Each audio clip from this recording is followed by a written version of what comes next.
Right then, welcome back. Today we've got a little treat, haven't we? Because today we're going to talk about my missus's new bike. Her lovely, and I'm very jealous, lovely 2021 Triumph Street Triple R. So that's a 765cc naked middleweight. Are we calling them middleweights anymore? Street fighters anymore? Roadsters? Whatever the words are, I'm not quite sure.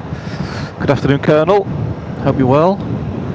But yeah, she picked it up sort of like middle of the summer, really. She had an old 2000 CBR 600F, aluminium frame on carbs, one of the kind of stopgaps before the fuel injector bikes came out. And she had it a long time. She had it 5, 6, maybe 6, 7 years, and it was of its time, shall we say. It wasn't the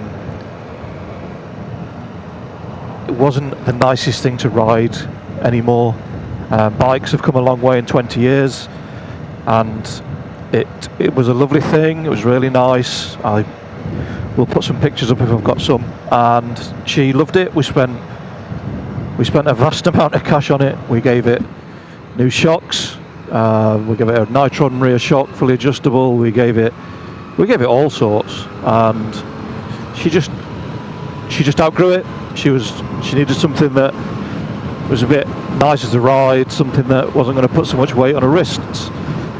So we went to Newcastle Motorcycles, well, Triumph Newcastle, top of Scotswood Road, and took a test ride on their demo Street Triple RS, and she loved it. It's been a long time since I've seen her smile like she smiled after that demo, and yeah, it kind of sold the fact that she wanted something city up. So she didn't like the dash on the RS, but we'll come to that in a little while. So she went for this. And she loves it. Took a little while, bit of fettling with the suspension. Again, I'll cover that in a bit. And yeah, I'm incredibly jealous. So what is a Street Triple R? Well, as I said earlier, 765cc, triple, 3-cylinder, no counter rotating crank like the MVs, just a conventional crank. And I guess in some way, shape or form, it's related to the current Moto 2 bike. The Street Triple RS has more power. So bottom of the pile, you've got a Street Triple S, which is a much lower spec, less power. I think you might be able to restrict them. Don't quote me on that. If I'm wrong, I'll flash it up on the screen. And yeah, nice bike. The Trident has probably stole any sales of that Street Triple in my mind. The Trident's a lovely bit of kit for the money. And then the next one up, you've got the Street Triple R, which is this. So you've got a bit more power, 116 horsepower, 77 newton meters of torque. I don't know what that is in pounds foot, about 59ish. Something like that, 60 pound foot of torque maybe. Yeah, fully adjustable shower, separate function forks. So you've got the preload in the left fork leg, and then you've got the rebound and compression damping in the right fork leg. And note to self, next time I do one of these, don't do it at this time of the day when everyone's leaving the schools, because it's carnage. Holy moly. Yeah, so fully adjustable shower suspension, separate function fork on the front end. On the rear end, you've got a fully adjustable rear shock. What are you doing? F***ing look. Fully adjustable shock on the rear. Looks suspiciously like a unit that came off a VFR I had years and years ago. I'm not saying it's not been updated, but shower suspension units, I guess, haven't changed that much over the years. 6-speed gearbox, up and down quick shifter, so quick shifter and a blipper. What else we got? Brembo brakes, Brembo M4.32 calipers on Brembo discs, braided lines. It's a nice bit of kit. LED headlights, LED indicators, LED tail light, the banana swing arm. When was the last time you saw a non-Japanese motorcycle with a banana swing arm? I know, it's mental, and it just touched my little tingly bits when I saw it. It's just nice. Really nice paint. It marks up very easily though. It's black. Black's a nightmare to keep clean. The wheels are slightly lighter. They're like an anthracite grey colour. The stickers on the wheels, they didn't need to do that. There's little like knurled foot pegs with a Triumph logo sort of embossed into them. There's loads of little touches all over the place that they didn't need to do, and they did. So there was just a lot of pride, a lot of care in it, and it's a really, really nice thing to ride. The RS, you get proper big piston forks on that. You get the Öhlins rear shock. You get the Stylema calipers. You get a bit more power, about 122 horsepower. So 5, 6, 7 more horsepower, slightly more kit. Price difference, an R is retailing for about 9.2, 9.3.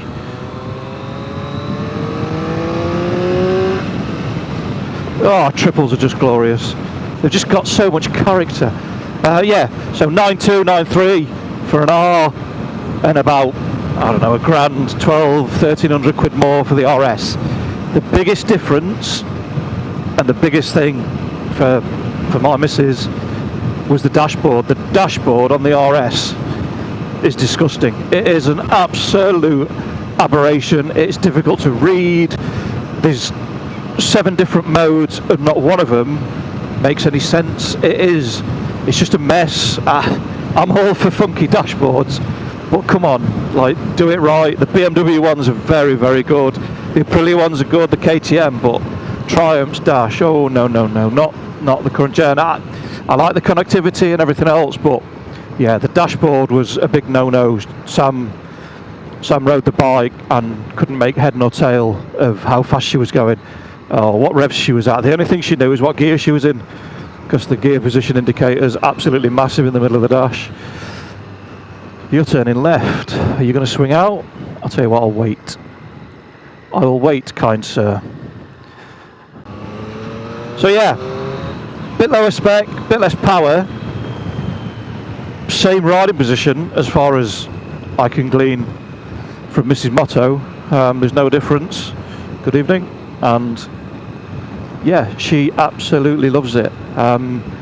The key thing is the weight, 168 kilos dry, so way under 200 kilos wet.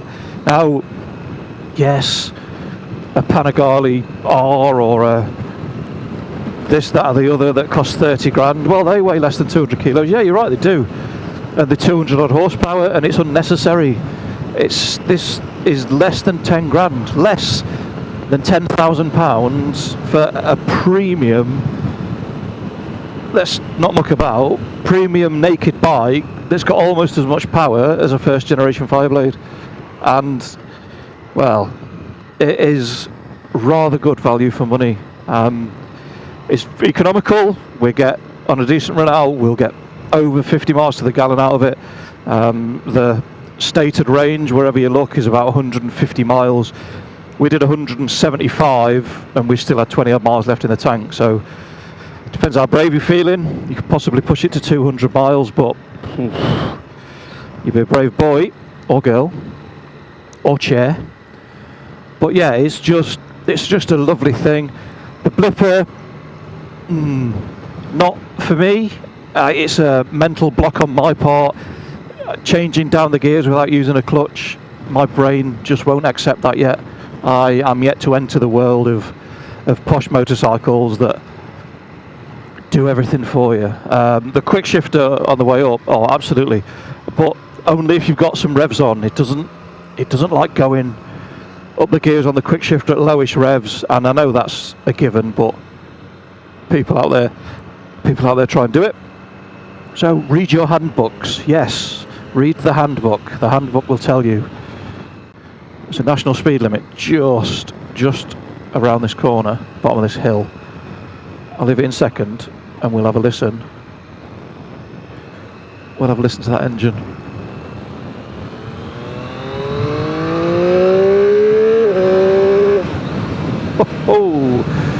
She's one spicy meatball. Yeah, she's nice. The induction roar as well. Oh my lord. What a noise that comes out of it. Yeah, induction noise. Oh, naughty. It's all about the airbox. All about the airbox. So what's it like to ride? Effortless is probably the word that would be the most accurate to use. The brakes are nice, the clutch is nice and light, the throttle, typical European throttle, it's very light, it's got very fast action. I prefer the Japanese stuff with the cable that's still attached to the electronics on top of the engine, but that's just me. Other people like other things, and that's cool. Gear shift's good. We've had to do a bit of fettling. When we first got it, it wasn't the greatest thing in the world for Sam to ride. The levers needed mucking about with. Had to change the position of the brake lever, the gear lever, just all the stuff that you would do if you got in a car. The mirrors were pulled right back. I don't know if you can see now, but these were almost flat with the bars, so we've pushed them forwards out of the way. Sam was hitting her hands on the bottom of the mirrors all the time, so yeah, just little weird stuff like that. But other than that, once we've got it dialed in, it is an absolutely lovely little thing to ride, and it's just effortless. You want to go around a corner, just a little bit of weight, dip your shoulder, a little bit of pressure on the bar, and she's round. And it is, yeah, I had a 1050 speed triple R, and this is a much nicer bike. It's a much better bike to ride. It handles nicer, it turns nicer, the engine's nicer with it being newer. The 1050's a bit long in the tooth now, but yeah, it's just a little treat.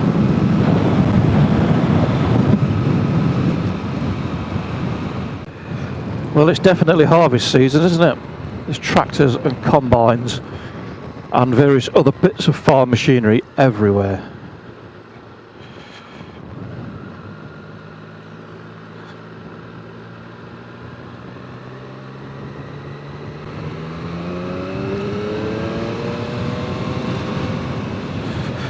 That was brave. Had to breathe in when I did that then.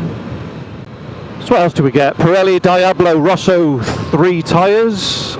We've always been Dunlops, always like the Road Smart and the Sport Smart. However, these tyres are very, very good. We've ridden in some slightly cooler conditions, some damp conditions as well, and they don't move. They're a very, very good tyre. Sam really likes them. They're good. They've got a bit more compliance than the Dunlop, and there's a slightly softer sidewall, slightly softer carcass. Yeah, brakes phenomenal. Non-radial master cylinder. I know that some people are turning the noses up already. Oh, it's not got stylemas, it's not got a radial master cylinder. Really?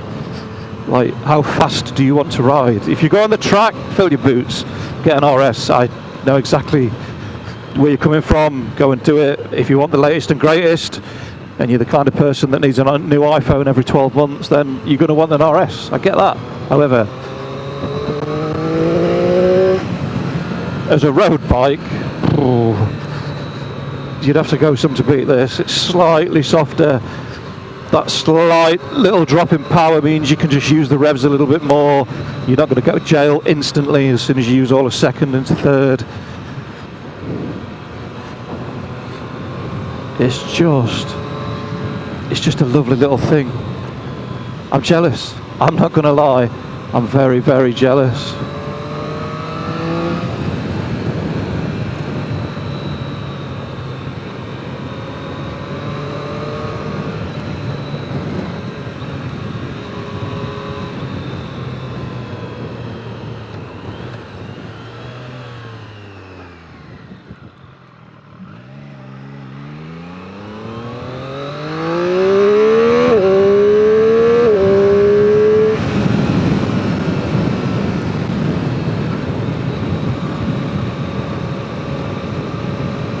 Oh, it's just The induction noise.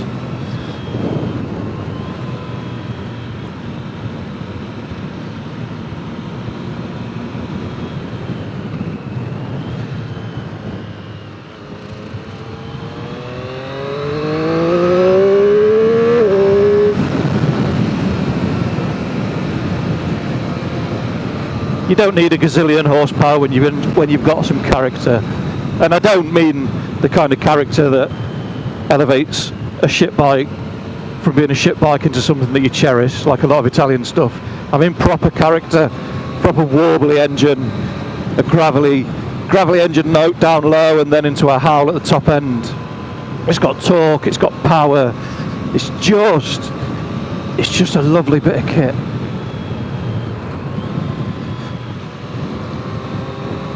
It makes my Kawasaki Z1000 SX feel very bland, for the want of a better word.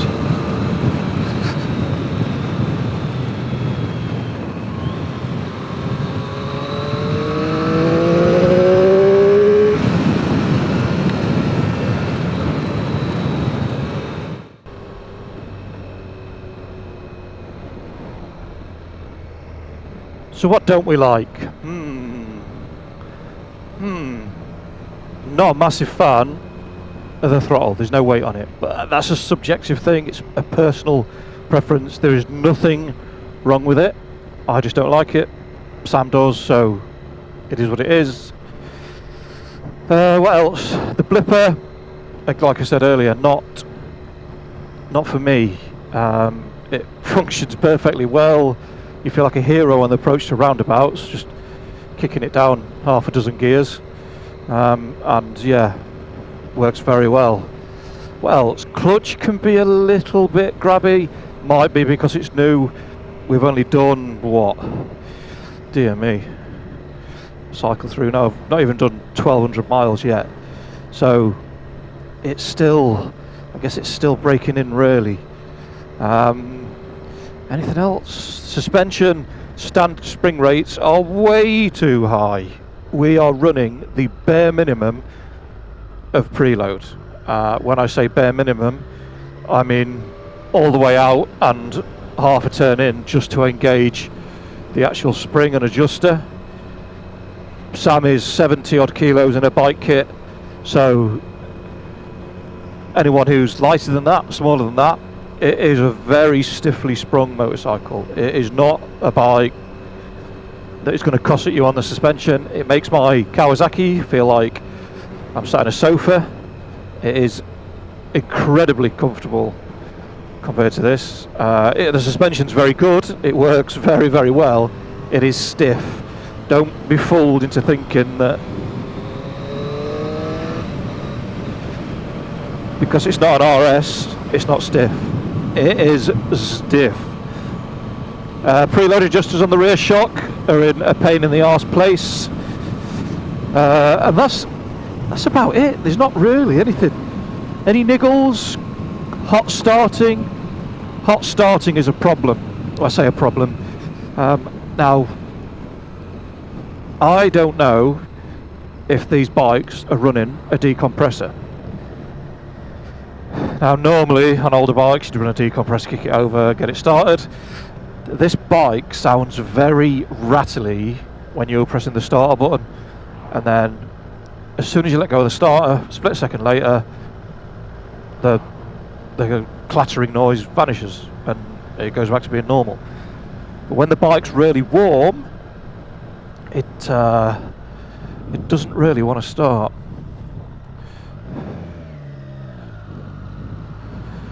It takes a good few cranks of the handle to get it to fire. From cold, it's not an issue, fires straight up. So I don't know if it's an old atomising of fuel in the throttle bodies, or I mean, it shouldn't do. It should be a modern pressurised fuel injection system, but I'm not entirely sure what or how or why it's going on. But it is, and a couple of times we've gone to start it and it's not started, and Sam's pulled her face and I've gone, sounds a bit funny. You press the starter again and she fires straight up. So there's nothing untoward. We're not getting any warning lights on the dash, nothing like that. It's just, yeah, it just seems a bit weird that sometimes when it's hot, and again, it's not every time, just sometimes when it's hot. But and that's it. The seat's comfy. It's something to go out and pull wheelies on, and I'm not encouraging you going along and pulling wheelies, but that's basically what it's for. But yeah, I wouldn't advocate riding like a lunatic. You'll get yourselves into trouble at some point. But it's a nice bike. It's a really, really nice bike.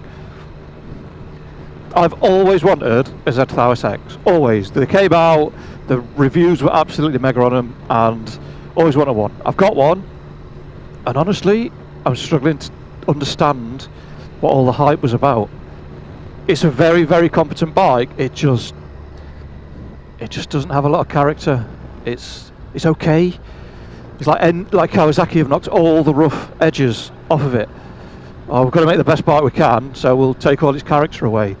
The Kawasaki's should roar and snort, and it's all about the motor, and they just be a bit flighty and naughty, and it's just so composed. I mean, it's mega to ride. We do big miles on it, and it's absolutely awesome to ride. But compared to this, it's just bland. It's such a bland motorcycle. This thing is on a different planet.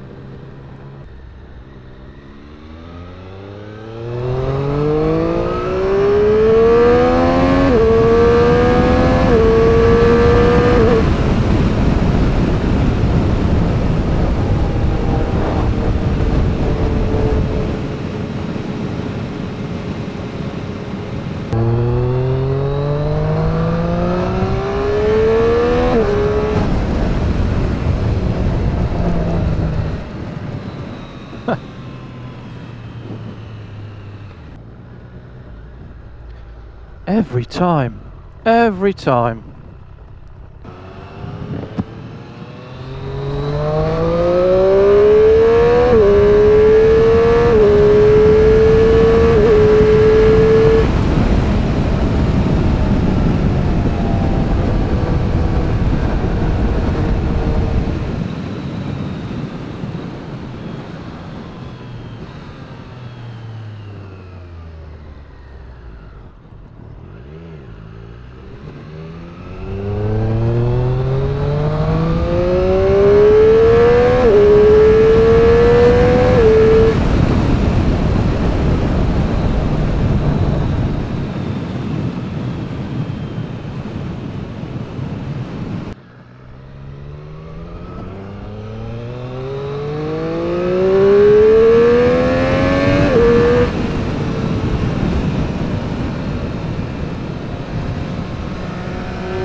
Oh, I love this thing.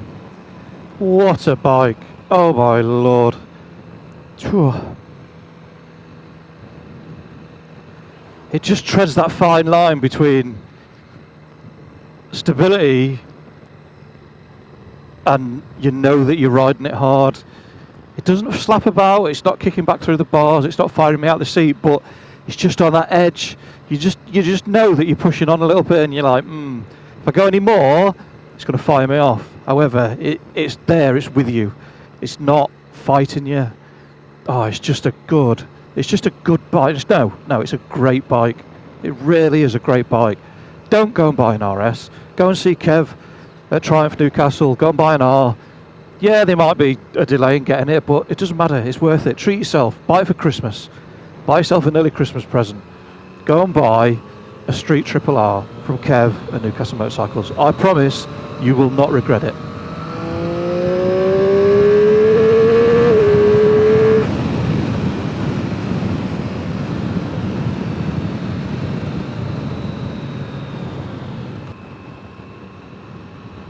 We do have a few extras on this. They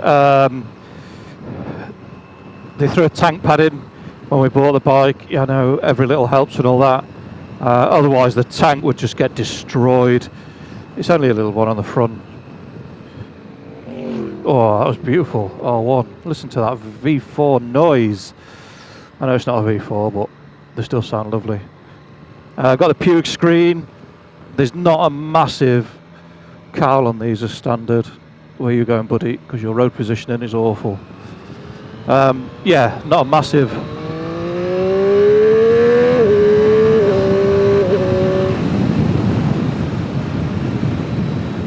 Not a massive cowl on these as standard, so we bought the Puke screen. It uses the original plastic clock surround bolts to bolt into self supports and some really nice like powder coated brackets. Very nice bit of kit, well worth the investment. I wanted to get a smoked one, but the only one they had was the black. Again, supply problems and all that. But it suits the bike's black, the screen's black, it's all good. What else? Heated grips. They were fitted in the garage by myself and Mrs. Motto, and they were a pain in the backside. The standard Triumph grips were quite hard. Sam complained of like her hands really hurting using the standard Triumph grips. So we had a set of these knocking about, so we stuck them on and she's very happy. What else? I've got a Ventura tail bag on there.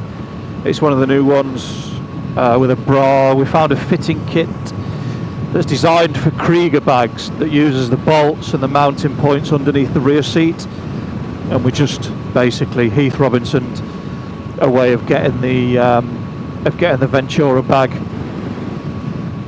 onto the seat. It works really well. It's a nice bag, really nice inside, plush. Paddock stand bobbins, because nobody wants to try and lube and adjust the chain without a paddock stand unless you've got a centre stand, but this doesn't have one. So yeah, just little things just to make life that bit easier. And we've done some long days. We went out for a good 8 or so hours up around the Scottish borders, Selkirk, St Mary's Lock, Tweedsmuir, Peebles, back to Selkirk, Langholm. No, not Langholm, what am I talking about? Back to Selkirk, then Halleck, Carbar, then all the way. We went all over the shop. And yeah, Sam, she was mega, she was fine. I was in bits. The seat on my Kawasaki was horrific. My backside was in a spot of bother for a couple of days after that. But no complaints, no aches really. Shoulders were a bit sore, but it's a naked. You're going to get sore shoulders and sore arms with a wind blast trying to pull your head off at 60 mile an hour. But it's, like I said, it's just a really nice thing. There's plenty of adjustability in most things.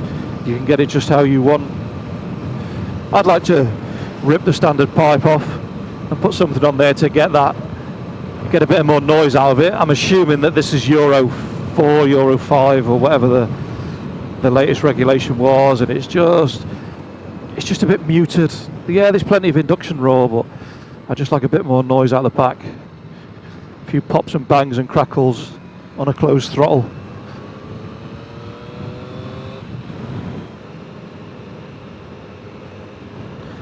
So what else do we have on here then? So three preset rider modes: rain, road and sport, all with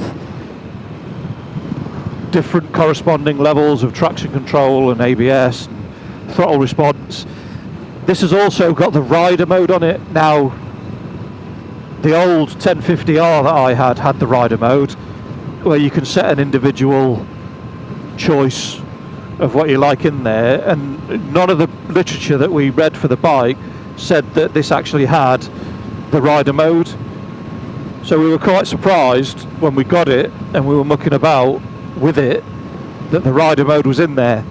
And we've settled on sport for everything apart from the map. The throttle response on sport is very abrupt. As soon as you touch the gas, it's there straight away. It can be quite sharp, quite jerky. So just until Sam gets used to riding the bike, we've left the throttle map in road. You don't get any less power. It's still full power, still the full 116 horsepower, just with a slightly more progressive delivery. And to be honest, it's fine. It's absolutely fine. I don't wish for any more throttle response or any less. It is perfectly usable. The trip computer's pretty comprehensive. Range, time you've been running, average MPG, instant MPG, average speed, obviously trip, total mileage done.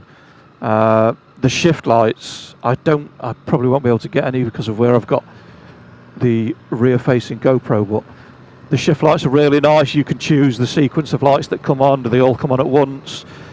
Do they come on halfway, or is it like a sliding scale where they build up? Yeah, it's quite a nice touch, that. And they're bright blue as well. You cannot miss them. Oh my good lord, they are bright blue. Yeah, it's just full of nice little touches.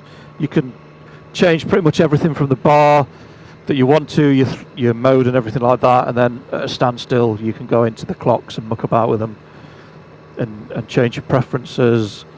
You can turn the traction off. I don't know if you can turn the ABS off. I think that's a track thing. You could on my old 1050, but I don't think you can on this one. To be honest, I haven't tried, and I have no reason to. Why you'd want to turn ABS off when you're riding on the road is absolutely beyond me. But it is what it is. Yeah, it's just a nice bit of kit. The headlights are fantastic, full LED headlights. It looks like a very angry Johnny 5 from Short Circuit. Very angry Johnny 5 from Short Circuit. You coming around? Yeah, come on then. Come on, buddy. Less chat, more driving. Well done. Round town, urban areas, I think it's a bit wristy. The bars aren't massively upright. There's a small lift from the top of the forks, but I think it's quite wristy. Sam doesn't mind. She's shorter in the body than I am. We've got similar leg length, but then the difference is my body's longer, so my shoulders and arms are higher up, so there's more weight through my wrists. Sam likes it. She is very comfortable on it. After her old CBR 600, it's a whole different kettle of fish. But yeah, once you get going, you get sort of like 40 mile an hour on the dial. The wind holds you up and gives you some support. So yeah, it's good once, if you're a bit taller, once you're out of the urban areas. So to sum it up then, what do we think about this Street Triple R? Well, perfection is a word too often used. However, as a road bike, purely a road bike, nothing more, just a road bike, this is probably as close to perfect as I've ever ridden. I haven't ridden everything, I understand that, However, it feels like a Japanese bike, and I don't mean as in it's got no soul. I mean that in the most complimentary way possible, as in everything works. Everything feels like it's been designed at the same time. Nothing feels like it's just been slapped on. It feels like one big cohesive package. There's some subjective things like the blipper and the clutch and the throttle, which they're just purely a personal choice. However, nothing feels out of place. Everything works. But it sounds and delivers its performance like a proper European bike. And when I say European, I don't mean a BMW, I mean like an MV or a Ducati or something along that ilk. It's got that soul, it's got the best of both worlds. And yes, Triumph for British, and there's a patriotic slant on anything really, but I've never been a massive fan. I've had a few Triumphs over the years, and they've never really worked their way under my skin or into my affections. But this thing's on a different level. I wish I'd got one of these. It has a natural speed on the road of about 60-65 miles an hour, 70 if you've got a screen, and that's perfect. That's perfect for the UK roads. You can have a bit of fun, and it just settles down into that 60 to 70 mile an hour window, and it's so happy sat there. It's got enough torque to overtake in 6th gear. You don't need to be winding it on and mucking about, ripping the throttle open and riding around like a lunatic. It hits so many sweet spots, and yeah, Mrs. Motto, I am insanely jealous. I am insanely jealous of how good a motorcycle this is. It's just a beautiful little thing, and we can't both have one, could we? His and hers? Nah. I need to find something with a bit of character. I think I need a Ducati. Oh no, that could be the worst thing that I ever do, but we'll see. Well, thank you for watching. I really appreciate it. Don't forget to leave me a comment, a like, and subscribe if you've enjoyed it. And fingers crossed, we'll see you next time. Stay safe. Peace.